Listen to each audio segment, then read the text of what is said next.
আম্মা জান হযরত আয়েশা সিদ্দিকা রাদিয়াল্লাহু তাআলা জিজ্ঞাসা করলেন, ইয়া রাসূলুল্লাহ, ইয়া হাবিবাল্লাহ, কিয়ামতের ময়দানে কোথায় গেলে আপনাকে পাবো?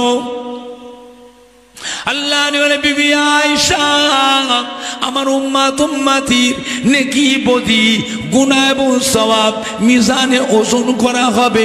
আমি নবী মিজানের এক কিনারায় গিয়ে দাঁড়িয়ে থাকবো, মিজানে ডালি পাল্লা দিয়ে চেয়ে থাকবো আমার উম্মতি গুনার পাল্লা ভারী হয় না নেকির পাল্লা ভারী হয়। ও বিবি আয়েশা সিদ্দিকা, ওই জায়গায় আমি আমার উম্মতির ব্যাপারে দিওয়ানা হয়ে থাকবো। আমার বিবি ছেলে মেয়ের কথা আমার মনে হবে না। আম্মা জান হযরত আয়েশা সিদ্দিকা আবার জিজ্ঞেস করলে, হুজুর, মিজানের দাড়ি পাল্লাকে যদি আপনাকে না পায় আর কোথায় গেলে পাবো? আল্লাহ নিয়ে বিবি আয়েশা সিদ্দিকা রাদিয়াল্লাহু তাআলা আনহা আমার উম্মতিরা যখন পুলসিরাত পার হবে, এই পুলসিরাতের উপরে হলো আল্লাহর বেহেশত আর পুলসিরাতের নিচে হলো জাহান্নাম। পুলসিরাতের উপরে বেহেশত, পুলসিরাতের নিচে হলো জাহান্নাম। আমার উম্মতিরা এখন পুলসিরাত পার হবে। আমি রাসূলুল্লাহ সাল্লাল্লাহু আলাইহি সাল্লাম পুলসিরাতে পানে চেয়ে থাকবো আমার গুনাহগার উম্মতিরা তারা কেমন করে পুলসিরাত পার হয়ে যায়। ও বিবি আয়েশা সিদ্দিকা, ওই জায়গায় আমি আমার গুনাহগার উম্মতি নিয়ে দিওয়ানা হয়ে থাকবো। ওখানে আমার বিবি ছেলে মেয়ের কথা আমার মনে পড়বে না। আম্মা জান হযরত আয়েশা সিদ্দিকা রাদিয়াল্লাহু তাআলা জিজ্ঞাসা করলেন, ইয়া রাসূলুল্লাহ, ইয়া হাবিবাল্লাহ, মিজানের দাড়ি পাল্লার কাছে পুলসিরাতের কাছে যদি আপনাকে না পায়, কিয়ামতের বিশাল ব্যাপার, আর কোথায় গেলে আপনাকে পাবো? আল্লাহ রে বিবি আয়েশা সিদ্দিকা রাদিয়াল্লাহু তাআলা জাহান্নামের দরওয়াজার কাছে গিয়ে আমাকে ওখানে পাবে। আম্মা জান বলল, আল্লাহর নবী গো, ও আল্লাহর রাসূল গো, জাহান্নামের দরওয়াজার কাছে কি করবেন আপনি? আল্লাহর পেয়ারা হাবিব আল্লাহ নবী বলে, বিবি আয়েশা সিদ্দিকা, আল্লাহর আযাবের ফেরেশতারা, আল্লাহর আযাবের ফেরেশতারা আমার অনুপস্থিতিতে আমার ওখানে হাজির না থাকাতে, আমার অসাক্ষাতে আল্লাহর আযাবের ফেরেশতারা জানো আমার গুনাহগার উম্মতি গুলোকে জাহান্নামে ঢুকাতে না পারে। জোরে বলুন সুবহানাল্লাহ। জোরে বলবেন না? আর একটু জোরে বলা যাবে না? আম্মা জান আয়েশা সিদ্দিকা রাদিয়াল্লাহু তাআলা আল্লাহ নবীর বিবিদের ভিতরে অত্যন্ত আদরের স্ত্রী ছিলেন। আম্মা জান হযরত আয়েশা সিদ্দিকা রাদিয়াল্লাহু তাআলা আল্লাহ নবীর বিবিদের ভিতরে অত্যন্ত আদরের স্ত্রী ছিলেন। আম্মা জান জিজ্ঞাসা করলেন, হুজুর, কিয়ামতের ময়দানে 1,24,000 মতান্তরে 2,24,000 নবী রসুল পয়গম্বর আলাইহিমুস সালামরা থাকবে, তাদের উম্মতও থাকবে। আপনার উম্মত কোনটা আপনি চিনবেন কি করে? আল্লাহ নবী কি বললেন? বিবি আয়েশা, ও বিবি আয়েশা সিদ্দিকা রাদিয়াল্লাহু তাআলা, 1000 ঘোড়ার ভিতরে আপনার একটা ঘোড়া যদি হারিয়ে যায়, 1000 ঘোড়ার ভিতরে আপনার একটা ঘোড়া যদি মিশে যায়, আপনার ঘোড়া আপনি কি করে চিনবেন? আপনার ঘোড়ার কপাল হলো সাদা কপাল, সাদা কপালওয়ালা ঘোড়া 1000 ঘোড়ার ভিতরে যদি মিশে যায়, আপনার ঘোড়া সাদা কপালওয়ালা ঘোড়া আপনি চিনতে পারবেন না? পারবেন না। বিবি আয়েশা সিদ্দিকা রাদিয়াল্লাহু তাআলা আমার আল্লাহ রাব্বুল আলামিন আমাকে এত ভালোবাসে, এত মোহাব্বত করেন, কিয়ামতের কঠিন হাসরের দিনে আমার উম্মতি যারা হবে তাদের কপাল থেকে পেশানি থেকে আল্লাহ পাক দয়াময় দয়া করে নূরের ঝলক মারবে। জোরে বলুন সুবহানাল্লাহ। জোরে হয় না? নারাই দেখবে, নারাই দেখবে। আমার উম্মতিরা নামাজ পড়েছিলেন, ফরজ নামাজ পড়েছেন, সুন্নত নামাজ পড়েছেন, নফল নামাজ পড়েছেন, জুম্মার নামাজ পড়েছেন, ঈদ আইনের নামাজ পড়েছেন, ঈদুল ফিতর, ঈদুল আজহার নামাজ, দখলুল মসজিদের নামাজ, তাহিয়াতুল উযু নামাজ পড়েছেন, তারাবির নামাজ পড়েছেন, তাহাজ্জুদের নামাজ পড়েছেন, ইশরাকের নামাজ পড়েছেন, চাষের নামাজ পড়েছেন, সালাতুত তাসবিহ নামাজ পড়েছেন, সালাতুল আওয়াবিনের নামাজ পড়েছেন, কোরআন পাক তিলাওয়াত করেছেন, জিকির আজকার করেছেন, তাসবিহ তিলাওয়াত করেছেন, দরুদ শরীফ পড়েছেন। তারা যে উযু করেছেন, তারা যে উযু করেছেন, উযুর প্রত্যেকটা অঙ্গ প্রত্যঙ্গ থেকে কিয়ামতের ময়দানে আল্লাহ পাক নূরের ঝলক মারবে। জোরে বলুন। ও বিবি আয়েশা সিদ্দিকা, কোটি কোটি কোটি কোটি উম্মতের ভিতরে আমি রাসূলুল্লাহ সাল্লাল্লাহু আলাইহি ওয়াসাল্লাম নূরের ঝলক দেখে, নূরের চমক দেখে আমি আমার উম্মতিগুলোকে বেছে বেছে আলাদা করে লব। জোরে বলুন, জোরে বলেন না। এমন একটা নবীর উম্মত আল্লাহ আমাদের করেছে যে নবীর উম্মতের আশা নবীরাও করেছে।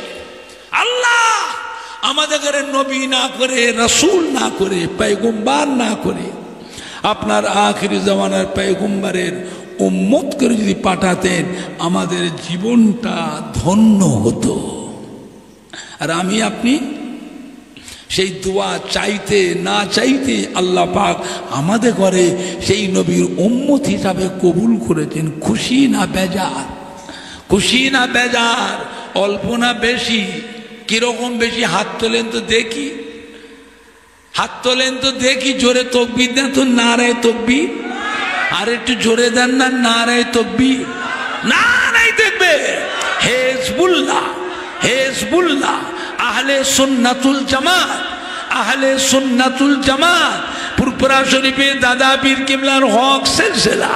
সম্মানীয় শ্রোতা বৃন্দ, সম্মানীয় যুবক বৃন্দ, সম্মানীয় ওলামায়ে কেরামগণ, ধিতপুর গ্রামবাসীগণ, নারায়ে দেখবে।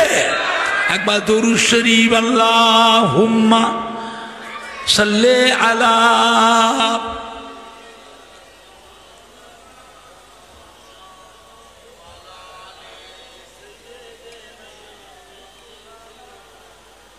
আল্লাহুম্মা সাল্লি আলা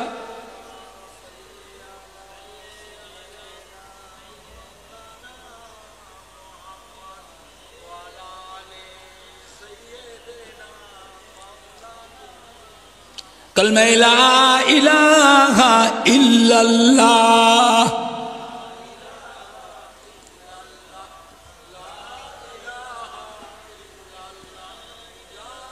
লা ইলাহা ইল্লাল্লাহ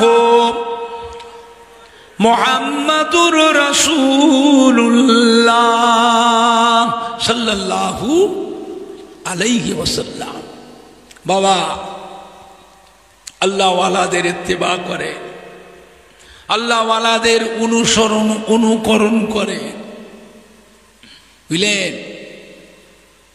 আল্লাহ নবী হযরতে হাসান বসরি রহমাতুল্লাহ আলাইহি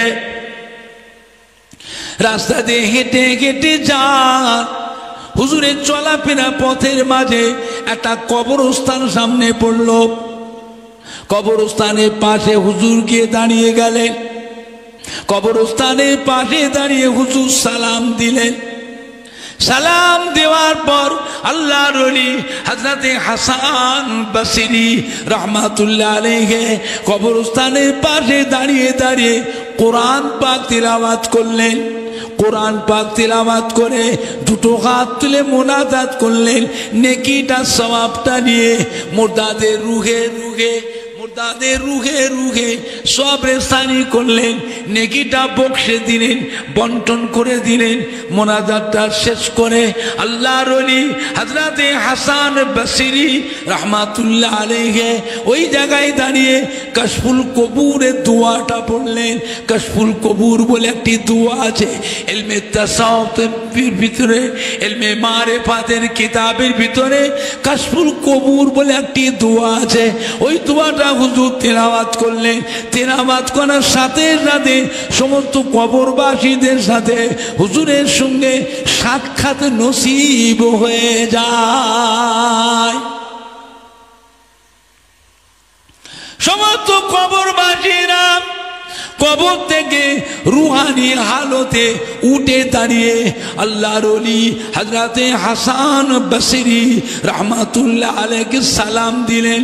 আল্লাহর ওলি হযরতে হাসান বসরি রাহমাতুল্লাহ আলাইহি সালামের উত্তর দিয়ে জিজ্ঞাসা করেছিলেন, ও কবরবাসী ভাইয়েরা, ও কবরবাসী বাবাজিরা, ও কবরবাসী মা বোনেরা, ও কবরবাসী মহিলারা, কেমন আছেন বাবা? কবরে কি হালতে আছেন, কি অবস্থায় আছে বাবা? আমাকে একটু শোনাও বাবা, আমাকে একটু বলো বাবা। আমি আমার কবরের চিন্তায় বড় চিন্তিত হয়ে আছি, আমাকে একটু শোনাও বাবা। সমস্ত কবরবাসীরা হুজুরকে জবাব দিয়েছিলেন, ও আল্লাহর ওলি, ও হযরতে হাসান বসরি রাহমাতুল্লাহ আলাইহি, হুজুর আপনি দোয়া করেছে, আল্লাহ পাক আপনার দোয়াকে কবুল করে নিয়ে এই কবরস্থানে 70,000 মুর্দার কবর আছে। 70,000 মুর্দার জীবনের গুনাহ আল্লাহ মাফ করে দিয়ে, কবরের আযাবকে আল্লাহ মাফ করে দিয়ে আমাদের কবর গুনাহ আল্লাহ পাক দয়াময় দয়া করে নূরুন আলা নূর করে দিয়েছে। মরে গেছে, ফুরিয়ে গেছে, রুহুটা জিন্দা না মুর্দা? কথা বলে না, রূহ জিন্দা না মুর্দা? ফুরফুরা শরীফের মেজলা হুজুর পীর কেবলা রহমতুল্লাহ ডানকুনি মাঠে জালসা করে মা পেলে গিয়েছে। মাইক অপারেটর এ বেচারা এসে হুজুর কেবলার কাছে কাঁদছে। কি হয়েছে বাবা? বলে হুজুর, দুটো জেনারেটর কিনেছি আমি ধার দেনা করে, গরিব মানুষ। দুটো জেনারেটর নতুন, আপনার মাহফিলে প্রথম নিয়ে এসেছি, আর কোথাও নিয়ে যাইনি আগে। একটা মাহফিলে ওই মাথায় বসেছি, আর একটা স্টেজের পাশে পুকুর আছে, পুকুরে পাড়ে বসিয়েছি। এই পুকুরের পাড়ে যে জেনারেটরটা বসিয়েছি, এইটা একবার করে চলছে, ধক ধক ধক ধক করে চলছে, বন্ধ হয়ে যাচ্ছে। সন্ধ্যা থেকে মাথা খারাপ হয়ে জালসা কমিটির ছেলেরা যা ইচ্ছা তাই বলছে। হুজুর নতুন জেনারেটর, মিস্ত্রি নিয়ে এসে খুলে খালে দেখছে সব ঠিক আছে। আল্লাহর ওলি একটু আমাকে একটু আশীর্বাদ করেন বাবা, আমি কি করব? হুজুর বললেন কোথায়? আমাকে নিয়ে চলো। জালসার লোকদের সাথে করে নিয়ে একেবারে জেনারেটরের কাছে যেতে। ও দেখো তো বাবু, দেখো তো বাবু, জেনারেটরটাকে সরিয়ে বসা না, জেনারেটরটাকে একটু সরিয়ে বসা না। কমিটির ছিলেন 10-12 জন মেয়ে, ঠেলে ঠেলে ঠেলে ঠেলে 10-12 হাত দূরে যে বসিয়েছে। চালাও, স্টার্ট করো। যেই স্টার্ট করেছে এক চান্সে স্টার্ট হয়ে গেছে, আর বন্ধ হয় না। হুজুর আস্তে আস্তে এসে বৈঠকখানে এসে বসলেন, মেজো হুজুর বসলেন। লোকজন সব ঘিরে ধরেছে, হুজুর ব্যাপারটা কি হুজুর? আমরা তো সন্ধ্যে থেকে মাথা খারাপ হয়ে যাচ্ছে। মিস্ত্রি পরে মিস্ত্রি দিয়েছে, খুলছি পাল্টাচ্ছি, দেখছি। কি করলেন হুজুর? দেখো তো বাবু, ওই জায়গাটা একটা আল্লাহওয়ালা নামাজি মুসল্লি বান্দার কবর আছে রে। রুহুটা জিন্দা না মুর্দা? ওর কবরের বুকে বসিয়েছে ছেলেটা, ধক ধক ধক ধক ধক ধক ধক ধক করে চলছে। ওই কবরবাসীটার মুমিন মুসলমান ইমানদার নামাজি মুসল্লি বান্দার কষ্ট হচ্ছে না? হচ্ছে না? কথা বলে না। হচ্ছে না হচ্ছে না, এই জন্য বাবা আমি একটু সরিয়ে বসালাম। এবার চলছে তো কি চোখ আল্লাহ দিয়েছিলেন। মেজলা হুজুর পীর কেবলা রহমাতুল্লাহ বলতেন, বাবা আমার এই হুজরা শরীফে বসে আল্লাহ রব্বুল আলামিন আমাকে 7 তবক আসমান 7 তবক জমিন আল্লাহ আমি আবু জাফরকে আল্লাহ পাক দেখায়। বুঝতে পেরেছে? দাদা পীরের কলিজার টুকরা ফানাফিল্লা ফানাফের রসুল মাদারজাত আল্লাহর ওলি গৌসুল ওয়াক হযরতে নোয়াহ হুজুর পীর কেবলা রহমাতুল্লাহ আলাইহি রাত্রিরে খাওয়া দাওয়া করে ঈশান নামাজ পড়তেন। ঈশান নামাজ পড়ে হুজুর তসবিহ নিয়ে বসতেন। একটা মোটা বালিশ ছিল, বালিশের ঠেক দাদা হুজুর কেবল একটা তসবিহ ছিল 1000 দানা। কত দানা? 1000 দানা তসবিহ ছিল। নোয়াহ হুজুর পীর কেবলা রহমাতুল্লাহ আলাইহি ওই 1000 দানার তসবিহটা নিয়ে বালিশে তাহাজ্জুদের ওয়াক্ত হয়ে যেত। তাহাজ্জুদের নামাজ পড়ে হুজুর দুটো হাত তুলে মোনাজাত করতেন। মোনাজাত করতে করতে ফজরের আজান হয়ে যেত। চাচি আম্মা ডেকে বলছেন, আপনি কি করছেন? আপনার বয়স হয়েছে, শরীর অসুস্থ, ডাক্তাররা আপনাকে মানা করছে রাত জাগতে, আর আপনি এইরকম করে শরীরটাকে আরো খারাপ করবেন? হুজুররা বলছে, ও বাকি বিল্লার মা শোনো, সবাই ঘুমিয়ে আরাম পায়। আমি নাজমুস সাদাত বাবাজি রহমতুল্লাহ আলাইহির তসবিহটা নিয়ে আল্লাহর তসবিহ পড়ে আমার জানটা একটু আরাম হয়। সবাই ঘুমিয়ে আরাম পায়, আমি এই তসবিহটা নিয়ে বসে বসে আল্লাহর তসবিহ পড়ি, জিকির আজকার করি, কলমা শরীফ জিকির করি, সুবহানাল্লাহ তসবিহ পড়ি, আমার জানটা একটু আরাম হয়। বাবা জানে একটু আরামের দরকার আছে না? নাই, সবাই তো ঘুমিয়ে আরাম পায়। আমি আল্লাহ দরবারে দুটো হাত তুলে দোয়া করি, মুনাজাত করি, আমার নবী পাকের গুনাহগার উম্মত উম্মতির জন্য আল্লাহ পাকের দরবারে দোয়া করি। আল্লাহ আমার নবীর গুনাহগার উম্মতের কবরে আযাবকে মাফ করে দিন। আল্লাহ পাক আমার দয়ার নবীর গুনাহগার উম্মত উম্মতির আযাবুল কবর থেকে আল্লাহ নাজাত দিন। আল্লাহ আমার নবী পাকের গুনাহগার উম্মত উম্মতি দিগকে জাহান্নামের আযাব থেকে নাজাত দিন। আল্লাহ আমার নবী পাকের উম্মত উম্মতি দিগকে আপনার দয়ার জান্নাত নসিব করুন। পেছন থেকে আল্লাহ নবী এসে মদিনা শরীফ থেকে আমার দয়ার নবী, নূরের নবী, হায়াতুন নবী এসে আমার মাথার উপর হাত বুলায়, ও বাবা নাজমুস সাদাত, ও বাবা নাজমুস সাদাত, মোনাজাত শেষ করেন, মোনাজাত শেষ করেন। বাবা বাবা নাজমুস সাদাত আপনার দোয়াকে আল্লাহ পাক কবুল করে নিয়েছে। ও বাবা নাজমুস সাদাত, আল্লাহ পাক আপনার দোয়াকে কবুল করে নিয়ে আমার গুনাহগার উম্মত উম্মতির জীবনের গুনাহ আল্লাহ মাফ করে আযাবুল কবর থেকে আল্লাহ পাক নাজাত দিয়ে দিয়েছেন। ও বাবা নাজমুস সাদাত, আমি রাসূলুল্লাহ সাল্লাল্লাহু আলাইহি ওয়াসাল্লাম আপনার মতো উম্মতকে আমি রাসূলুল্লাহ ভালোবাসি। কে ভালোবাসলো না বলে বয়ে গেল। দেখে আল্লাহ আল্লাহ রসুল ভালোবাসে, তার কোনো চিন্তা আছে? বুঝলেন? পুরপুরা শরীফ ছোট ছোট পীর কেবলা রহমাতুল্লাহ ভগবতীপুর বাজার থেকে মাহফিল করে আসছেন, বাড়িতে আসছেন হুজুর কেবলা দিনের বেলায় মাহফিল সেরে আসছেন চক্কিস্টামপুর বাজার। চক্কিস্টামপুরে পার করে এসে দেখে কতগুলি মানুষ একটা খাটিয়া, মাইয়েদের খাটিয়া কাঁধে করে নিয়ে কলমা শরীফ পড়তে পড়তে গোরস্থানের দিকে যাচ্ছে। গোরস্থানের দিকে হুজুর কিবলা গাড়ি করে আস্তে আস্তে রাস্তায় হরেন দিয়ে সাইড করে পার করে চলে এলেন। বেশ কিছুটা রাস্তা যাওয়ার পর দাঁড়িয়ে ড্রাইভার গাড়ি থামান তো। গাড়িটা থামান। গাড়িটা থামিয়েছে, গাড়িটা ঘোরাও, ওই লাশটা দেখে একটু খাটিয়া ওইখানটা নিয়ে চল। গাড়িটা ঘুরিয়ে ড্রাইভার সাহেব ওইখানে দাঁড়াও, দরজা খুলে হুজুর করে নেমে পড়লে।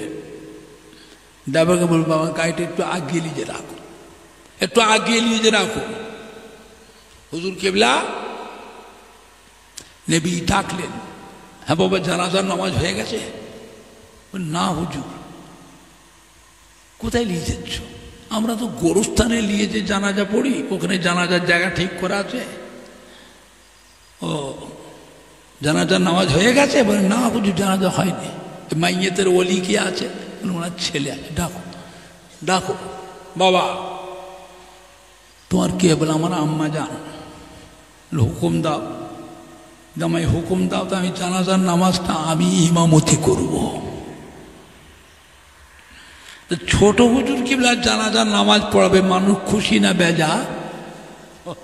কথা বলেন না। ছোট হুজুর আমি জানাজার নামাজটা পড়াবো বাবা, ওই হুকুম দাও। বলছে হুজুর আপনি জানাজা, মুসলিমের সবাই হুজুর আপনি জানাজা পড়ান, হুজুর পড়ান আপনি জানাজা। ইমামকে ডাকলেন, বাবা ইমাম সাহেব আপনার মহল্লার ইমাম আপনি, এই জানাজার হক আপনার, আমি হুকুম দাও। আপনি হুকুম দেন যে হুজুর আপনি জানাজা পড়ান। ছোট হুজুর পীর রহমাতুল্লাহ জানাজার নামাজ পড়ালেন। জানাজার নামাজ সালাম পেরে পরে হুজুর কিবলা মোনাজাত করলেন। মোনাজাতটা শেষ করে আস্তে আস্তে ডাকলেন, ড্রাইভার সাহেব গাড়ি নিয়ে এসো। বাবা গাড়িটা নিয়ে এসো। মুসল্লিরা সব ধরেছে, হুজুর কি ব্যাপার হুজুর, আপনি তো একটু আগে এখান থেকে পার করে চলে গেলেন, এই লাশের পাশ দিয়ে গাড়ি নিয়ে চলে গেলেন, কি হলো হুজুর? আবার ফিরে আসলে। বাবা এই মাইয়েতটার এত আমল বেশি, আমি দেখে থাকতে পারলাম না। আমলটা এত বেশি আমি দেখে থাকতে পারলাম না। কি আমল করতো বাবা? না হুজুর তেমন কিছু আমল করতো না হুজুর, তবে নামাজ পড়তো, রোজা রাখতো, নফল রোজাও রাখতো, নফল নামাজও পড়তেন না। আর কি করতো? ঠিক করে বল আর কি করতো? বলো হুজুর মহিলাদের যখন প্রসব বেদনা উঠত, ওই মহিলার কাছে যে যদি কেউ যদি খবরটা পৌঁছাত, দিন বলো দুপুর বলো রাত বলো কোনো কথা নেই, যত রাতই হোক সঙ্গে সঙ্গে একটু পান খাওয়া অভ্যেস ছিল। কয়েকটা পান টপ টপ করে বাটা থেকে সেজে নিয়ে কার ওর বাড়িতে এক গ্লাস শরবত বলে একটু চা বলে খেত না। পান খাওয়া নিশা ছিল, ওই পান বার করে একটা বাবা এই কাজটাতে এই আমলটাতে আল্লাহ এত খুশি হয়েছে, ওর নামায় আমাল আল্লাহ পাক নেকিত আল্লাহ পরিপূর্ণ করে দিয়েছে। সুবহানাল্লাহ জোরে হবে না? সুবহানাল্লাহ জোরে হবে না? আল্লাহ কি চোখ আল্লাহ দিয়েছিলেন, রুহানি চোখ। এ চোখ কোথায় হয়? আল্লাহর ওলিয়ে কামেল হাক্কানি পীরে কামেলদের দরবারে উঠা বসা করলে, এলমে তাসাউফের সবক মস্ক করলে, বাবা তাহাজ্জুদের নামাজ, ইশরাকের নামাজ, চাশতের নামাজ, সালাতুত তাসবিহ নামাজ, সালাতুল আওয়াবিনের নামাজ, তাহিয়াতুল উজুর নামাজ, দখলুল মসজিদের নামাজ, বুঝলেন? এইসব নফল আমলে আল্লাহ পাক আল্লাহর ওলিদের দরবারে উঠা বসা করে এই রুহানি চোখ, কলবের চোখ, অন্তরের চোখ আল্লাহ খুলে দেয়। জোরে বলবেন না? তাই মেজো হুজুরকে বলেছে, বাবা আমার হুজরায় ফুরফুরা শরীফের হুজরায় বসে আল্লাহ পাক আমি জাফরকে, আবু জাফরকে 7 তবক জমিন 7 তবক আসমান আল্লাহ পাক আমি আবু জাফরকে আল্লাহ পাক দেখায়। জোরে বলুন না? জোরে বলেন না? বুঝতে পেরেছেন আমার ভাইজানরা, বাপজানেরা, আল্লাহর ওলি আউলিয়া কিরামদের মুরিদদের ছেলে নাতি পোতারা সম্মান রাখেন, সম্মান রাখেন। কে কি বলল না বলল, কোথাকারকে দুটো আমরা ভাতে দে, তাদের কথা শুনে ইমান নষ্ট করবেন না। কথা ঠিক বলছি না ভুল বলছি কথাটা? কে মানে না মানে আমি বুঝি না, আমি মানি। আমি মানি, শক্ত হন, কঠোর হন। এটা আখিরি জামান আছে। এখন বলছে সবে বরাতের সময় তাবারক করে, মুহররম মাসে তাবারক করে খিচুড়ি করে খাওয়া হারাম, হালুয়া রুটি করে খাওয়া হচ্ছে হারাম। জোরে বলুন নাউযুবিল্লাহ মিন যালিক। ফতোয়া দেয়। আবার দেখি ওদের দলের ছেলে চোকরাগুলো আহলে সুন্নাত ওয়াল জামাতের যুবকদের সঙ্গে ভাব ভালোবাসা করে আবার দেখি লুকিয়ে লুকিয়ে খাচ্ছে গো। আর তোরা খাচ্ছিস কেন? এই তোদের দলের আলেম না ইমাম মুফতিরা হারাম বলেছে আর তোরা খাচ্ছিস? তো চুপ মাত্র দেখি, বলুক কি যাক, এখন দুটো খেতে দে তো। আবার দিকে বসে বসে খায়। কথা বুঝতে পারছে? এটা আখিরি জামানা তো। দুনিয়া এখন শুরুতে না শেষের দিকে? কথা বলে না, ভালোর দিকে না খারাপের দিকে? এরপরে একটু ভালো হবে না আরো খারাপ হবে? বুঝতে পেরেছে আমার ভাইজানরা, বাপজানেরা, যুবকেরা? আখিরি জামানা এটা।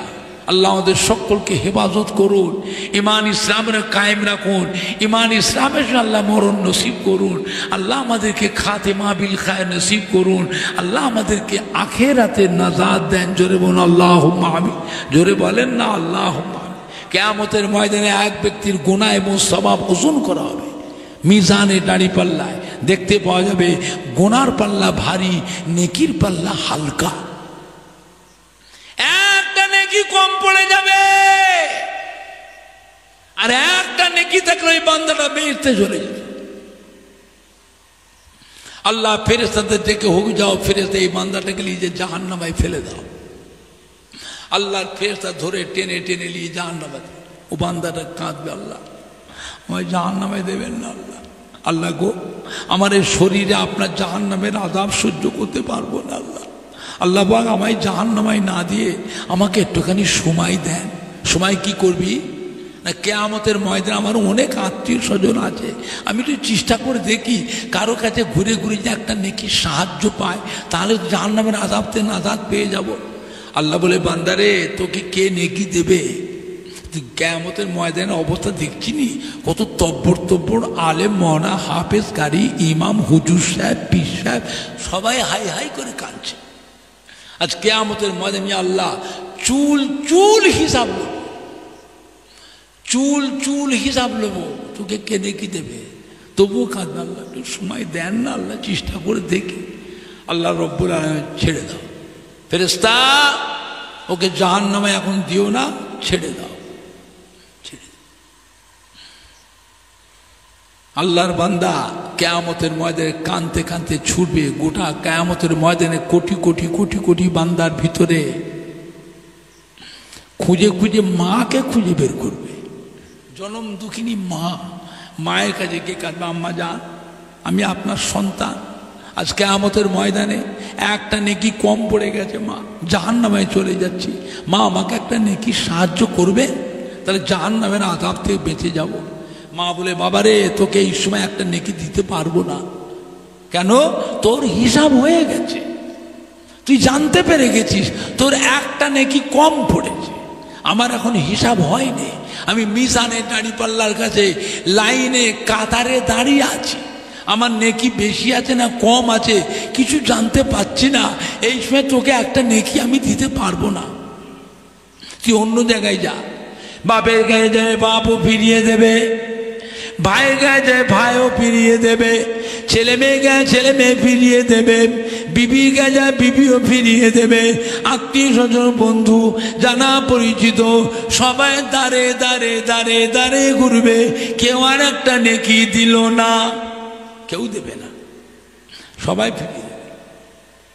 এখন বান্দা তো নিরুপায়, এতক্ষণ কাঁদছিল, দাঁড়ে দাঁড়ে ঘুরছিল, যে আশায় কাঁদছিল, যখন নিরাশ হয়ে গেছে কেউ দেয়নি, এবারে কান্নাটা বেশি হবে না কম হবে?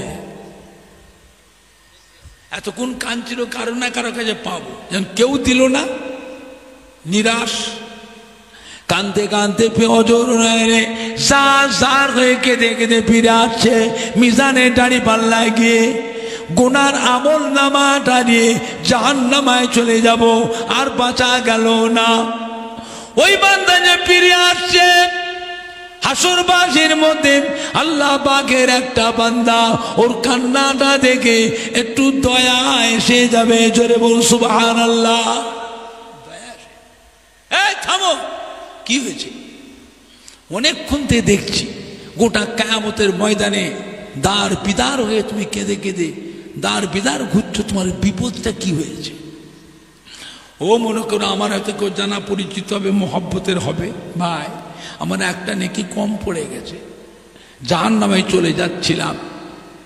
আল্লাহ পাক আমাকে একটু কান্নাকাটি করে সময় চেয়েছে, একটু সময় আল্লাহ দিয়েছিলেন। সেই সময়টা গোটা কিয়ামতের ময়দান ঘুরে ঘুরে ঘুরে ঘুরে সময়টা শেষ করে ফেলেছি, কেউ একটা নেকি দিল না। তাই কাঁদছি, বাঁচা গেল না, জাহান্নামে যেতে। থামো, তোর কটা নেকি কম পড়েছে? বলে একটা। এদিকে এসো, এদিকে এসো, একটা নেকি কম পড়েছে। ও চিন্তা করছে আল্লাহ ওকে তো দাঁড় করালাম, ও তো অত নেকি আছে, একটা কম পড়ে জাহান্নামে চলে যাচ্ছে। তাহলে আল্লাহ পাকের বিচারটা কেমন হচ্ছে? সূক্ষ্ম বিচার হচ্ছে আল্লাহ পাকের বিচার, এখন সূক্ষ্ম বিচার হচ্ছে। এই সূক্ষ্ম বিচারের সময় আমার তো সবই গোনা, সারা জীবনের মধ্যে মাত্র 3টে না 4টে নেকি জমা হয়েছে। ওর অত নেকি আছে, একটা কম পড়ে জাহান্নামে যায়, আমার তাহলে কি হবে? আমি তো জাহান্নামে যাবই, আমি তো নাজাত পাবো না। আমার এই 4টে নেকি কাজেও লাগবে না, আমি তো জাহান্নামে যাবই। ও অত কাঁদতেছে, এই 4টে নেকি থেকে যদি একটা নেকি ওকে দিয়ে দিই, ও যদি নাজাত পায়, ওর কান্নাটা যে বন্ধ হয়, ও যদি বেহেশতে যায় তো যাক, আমি তো যেতে পারবো না। তবু তোই বান্দা আমার একটা নেকি পেয়ে যে বেহেশতে যেতে পারে, তবু বেহেশতের ভিতরে গিয়ে আমার কথাটা তোর মনে পড়বে না? পড়বে না? এই না মনে করেন ও 4টে নেকি থেকে একটা নেকি ওকে দিয়ে দেবে, ওই একটা নেকি পেয়ে খুশিতে ছুটে ছুটে ছুটে ছুটে গিয়ে মিজানে দাঁড়ি পাল্লায় নেকির পাল্লার উপরে ওই একটা নেকি রেখে দেবে। রাখার সাথে সাথে নেকির পাল্লা ভারী হয়ে যাবে, গুনার পাল্লা হালকা হয়ে যাবে। জোরে বল সুবহানাল্লাহ। আল্লাহ পাক জিজ্ঞাসা করবে, ও আমার ফেরেশতারা, কি ব্যাপার? আমার এই গুনাহগার বান্দাটা একটু আগে দেখলাম গুনার পাল্লা ভারী, এখন দেখছি নেকির পাল্লা ভারী হলো কি করে? গুনার পাল্লা হালকা হয়ে গেল কি করে? একটু আগে দেখলাম গুনার পাল্লা ভারী, নেকির পাল্লা হালকা, আবার এখন দেখছি নেকি পাল্লা ভারী, গুনার পাল্লা হালকা হলো কি করে? হ্যাঁ বাবা, কি করে নেকি পাল্লা ভারী হয়েছে সেটা আল্লাহ পাক দেখেছেন না দেখেন নে? একটু হানা কথা বলে। ফেরেশতাদের আল্লাহ জেরা করবে, কোটি কোটি ফেরেশতাকে আল্লাহ জেরা করবেন। কি ব্যাপার? ফেরেশতা আল্লাহ পাক আমরা তো জানি না। আপনার এই গুনাহগার বান্দাটা কিয়ামতের ময়দানে কেঁদে কেঁদে কেঁদে কেঁদে কোথা থেকে একটা নেকি নিয়ে এসেছে, তাই নাকি? ওই নেকিটা নিয়েছে, নেকির পাল্লা দিয়েছে, তাই নেকির পাল্লা ভারী হয়েছে, গুনার পাল্লা হালকা হয়েছে।